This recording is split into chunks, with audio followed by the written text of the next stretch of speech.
ಈಸಿಯಾಗಿ ರವೆನ ಯೂಸ್ ಮಾಡಿಕೊಂಡು ಒಂದು ಒಳ್ಳೆ ಟೇಸ್ಟಿಯಾಗಿರುವಂಥ ಕೇಕ್ನ ಹೇಗೆ ಮಾಡ್ಕೊಳ್ಳೋದು ಅನ್ನೋದನ್ನ ಈ ವಿಡಿಯೋದಲ್ಲಿ ತೋರಿಸ್ತಾ ಇದ್ದೀನಿ. ತುಂಬ ರುಚಿಯಾಗಿ ಹಾಗೆ ತುಂಬ ಈಸಿಯಾಗಿರುವಂಥ ರೆಸಿಪಿ ಇದು ಹೇಗೆ ಮಾಡೋದು ಅಂತ ನೋಡೋಣ. ಇಲ್ಲಿ 1 ಕಪ್ಪಷ್ಟು ಸೂಜಿ ರವೆ ಹಾಕ್ಕೊಂಡಿದ್ದೀನಿ, ಅಂದರೆ ಉಪ್ಪಿಟ್ಟು ಮಾಡ್ತೀವಲ್ಲ ಅದೇ ರವೆ. ಈಗ ಇದಕ್ಕೆ 1/4 ಕಪ್ಪಷ್ಟು ಸಕ್ಕರೆ ಹಾಕ್ಕೊಳ್ತಾ ಇದ್ದೀನಿ. ಇಲ್ಲಿ 1 ಕಪ್ಪಷ್ಟು ಹಾಲು ತೊಗೊಂಡಿದ್ದೀನಿ. ನಾನಿಲ್ಲಿ ಒಂದು ಅರ್ಧ ಮಾತ್ರ ಹಾಲು ಹಾಕ್ಕೊಳ್ತಾ ಇದ್ದೀನಿ.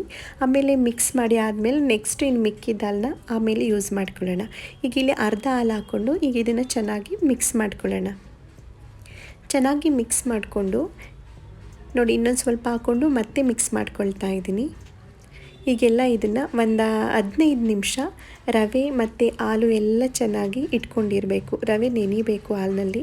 ಹಾಗೆ ಒಂದು 15 ನಿಮಿಷ ಎತ್ತಿಟ್ಕೊಳ್ತಾ ಇದ್ದೀನಿ. ಹಾಗೆ ಒಂದು ಸ್ವಲ್ಪ ಗೋಡಂಬಿ, ಬಾದಾಮಿ ಮತ್ತು ಪಿಸ್ತನ ಸಣ್ಣದಾಗಿ ಹೆಚ್ಕೊಂಡು ಇಟ್ಕೊಳ್ತಾ ಇದ್ದೀನಿ. ನೀವು ಡ್ರೈ ಫ್ರೂಟ್ಸ್ ಬದಲು ಟುಟ್ಟಿ ಫ್ರೂಟಿ ಇಲ್ಲ ಚೆರ್ರಿ ಸಹ ಯೂಸ್ ಮಾಡ್ಬೋದು, ತುಂಬಾ ಚೆನ್ನಾಗಿರುತ್ತೆ. ಆದರೆ ನಾನಿಲ್ಲಿ ಡ್ರೈ ಫ್ರೂಟ್ಸ್ನ ಯೂಸ್ ಮಾಡ್ತಾಯಿದ್ದೀನಿ. ಈಗ ನೋಡಿ, ಸ್ಟವ್ ಆನ್ ಮಾಡಿಕೊಂಡು ಒಂದು ಕುಕ್ಕರ್ ಇಟ್ಕೊಳ್ಳೋಣ. ಒಳಗಡೆ ಒಂದು ಸ್ಟ್ಯಾಂಡ್ ಏನಾದ್ರೂ ಇಟ್ಕೊಂಡ್ರೆ ಆಯಿತು. ಈಗ ಇದನ್ನು ಒಂದು 20 ನಿಮಿಷ ಲೋ ಫ್ಲೇಮಲ್ಲಿ ಹೀಟ್ ಆಗೋದಕ್ಕೆ ಇಟ್ಕೊಳ್ಳೋಣ. ನೆಕ್ಸ್ಟ್ ನೋಡಿ, ಇಲ್ಲಿ ಒಂದು 20 ನಿಮಿಷ ಆದಮೇಲೆ 15ರಿಂದ 20 ನಿಮಿಷ ಆಗಿದೆ ರವೆ ನೆನೆಸಿ ಇಟ್ಕೊಂಡಿದ್ದು. ಈಗ ರವೆ ನೋಡಿ ತೋರಿಸ್ತಾ ಇದ್ದೀನಿ, ನೆಂದಿದೆ ಚೆನ್ನಾಗಿ. ಈಗ ಇದನ್ನು ಒಂದು ಮಿಕ್ಸಿ ಜಾರ್ಗೆ ಹಾಕ್ಕೊಳ್ಳೋಣ.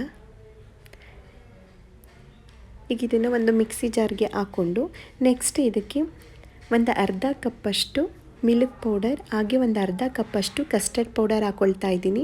ಕಸ್ಟರ್ಡ್ ಪೌಡರ್ನ ನಾನು ಆಲ್ರೆಡಿ ವಿಡಿಯೋ ಮಾಡಿ ತೋರಿಸಿದ್ದೀನಿ. ನಿಮಗೆ ಮನೆಯಲ್ಲಿನೇ ಹೋಮ್ ಮೇಡ್ ಕಸ್ಟರ್ಡ್ ಪೌಡರ್ ಬೇಕಂತ ಅಂದರೆ ನೀವು ನೋಡ್ಕೊಂಡು ಮಾಡ್ಕೋಬೋದು. ಹಾಗೆ ಇದಕ್ಕೆ ಒಂದು ಅರ್ಧ ಕಪ್ಪಷ್ಟು ತುಪ್ಪ ಹಾಕ್ಕೊಳ್ತಾ ಇದ್ದೀನಿ. ಈಗ ಇದನ್ನು ರುಬ್ಕೊಂಡು ಬಂದಿದ್ದೀನಿ ನೋಡಿ, ಪೇಸ್ಟ್ ಈ ರೀತಿ ರೆಡಿಯಾಗಿದೆ, ತುಂಬ ತಿಕ್ಕಾಗಿದೆ. ಈಗ ಇದಕ್ಕೆ ಇನ್ನೊಂದು ಸ್ವಲ್ಪ ಹಾಲು ಸೇರಿಸ್ಕೊಳ್ತಾ ಇದ್ದೀನಿ. ಮಿಕ್ಕಿತ್ತಲ್ಲ 1 ಕಪ್ಪಲ್ಲಿ ಹಾಲು, ಆ ಹಾಲನ್ನ ಸೇರಿಸ್ಕೊಂಡು ಮತ್ತೆ ಗ್ರೈಂಡ್ ಮಾಡ್ಕೊಂಡು ಬರ್ತೀನಿ. ನೋಡಿ, ಈಗ ಗ್ರೈಂಡ್ ಮಾಡಿದ್ದು ರೆಡಿಯಾಗಿದೆ. ಈ ರೀತಿ ಪೇಸ್ಟ್ ಬಂದಿದೆ.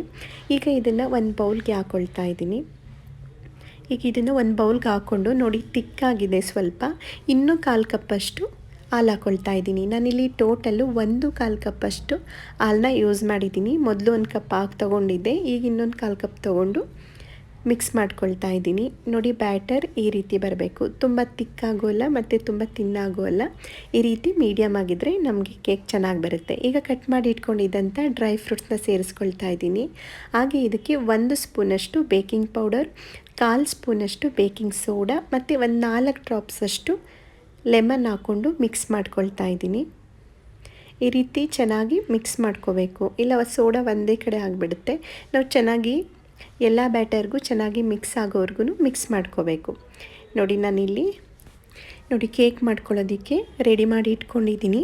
ಈಗ ಇದಕ್ಕೆ ಒಂದು ಬಟರ್ ಪೇಪರ್ ಹಾಕ್ಕೊಂಡಿದ್ದೀನಿ. ನೀವು ಬೇಕಂದರೆ ಒಂದು ತಟ್ಟೆಗೆ ತುಪ್ಪ ಸೋರು ಸಹ ಇಡ್ಬೋದು, ಯಾವುದಾದ್ರು ಒಂದು ಬೌಲ್ಗಾದ್ರೂ ಹಾಕ್ಬೋದು. ಈಗ ನೋಡಿ, ರೆಡಿಯಾಗಿದೆ ಕೇಕ್ ಬ್ಯಾಟರ್. ಈಗ ನಾವು ಲೋ ಫ್ಲೇಮಲ್ಲಿ ಇಟ್ಕೊಂಡಿದ್ವಲ್ಲ ಕುಕ್ಕರ್ಗೆ ಈಗ ಈ ಕೇಕ್ ಬ್ಯಾಟರ್ನ ಇಟ್ಕೊಳ್ತಾ ಇದ್ದೀನಿ. ನೋಡಿ, ಎಲ್ಲ ಚೆನ್ನಾಗಿ ಕಾದಿದೆ. ಸ್ವಲ್ಪ ಇಡುವಾಗ ಹುಷಾರಾಗಿಡಬೇಕು, ಬಿಸಿ ಇರುತ್ತೆ. ಈಗ ಇದನ್ನು ನಾನು 40ರಿಂದ 45 ನಿಮಿಷದವರೆಗೂ ಲೋ ಫ್ಲೇಮಲ್ಲಿ ಇಟ್ಕೊಂಡು ಬೇಯಿಸ್ಕೊಳ್ತೀನಿ. ಈಗ ನೋಡಿ, 45 ನಿಮಿಷ ಆದಮೇಲೆ ಓಪನ್ ಮಾಡಿ ತೋರಿಸ್ತಾ ಇದ್ದೀನಿ ಎಷ್ಟು ಚೆನ್ನಾಗಿ ಕೇಕ್ ಬಂದಿದೆ. ಒಂದು ಟೂತ್ ಪಿಕ್ಕಲ್ಲಿ ಈ ಥರ ಹಾಕಿ ನೋಡಿ, ಅದು ಅಂಟಲಿಲ್ಲ ಅಂದರೆ ನಮಗೆ ಕೇಕ್ ಚೆನ್ನಾಗಿ ಆಗಿದೆ ಅಂತ ಅರ್ಥ. ನೋಡಿ, ಈಗ ತೋರಿಸ್ತಾ ಇದ್ದೀನಿ ಎಷ್ಟು ಚೆನ್ನಾಗಿ ಬಂದಿದೆ. ಹಾರ್ಟ್ ಶೇಪ್, ನೀವು round shape, Oval shape, heart shape ಯಾವ ರೀತಿನಾದರೂ ಮಾಡ್ಕೋಬೋದು.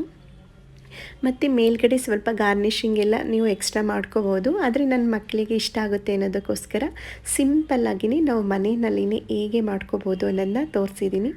ಈ ರೆಸಿಪಿ ಇಷ್ಟ ಆಗುತ್ತೆ ಅಂತ ಅಂದ್ಕೊಳ್ತೀನಿ. ನಮ್ಮ ಮತ್ತಷ್ಟು ರೆಸಿಪಿಗಳಿಗೋಸ್ಕರ ನಮ್ಮ ಚಾನಲ್ನ ಲೈಕ್ ಮಾಡಿ, ಶೇರ್ ಮಾಡಿ, ಹಾಗೆ ಸಬ್ಸ್ಕ್ರೈಬ್ ಮಾಡಿ. Thank you.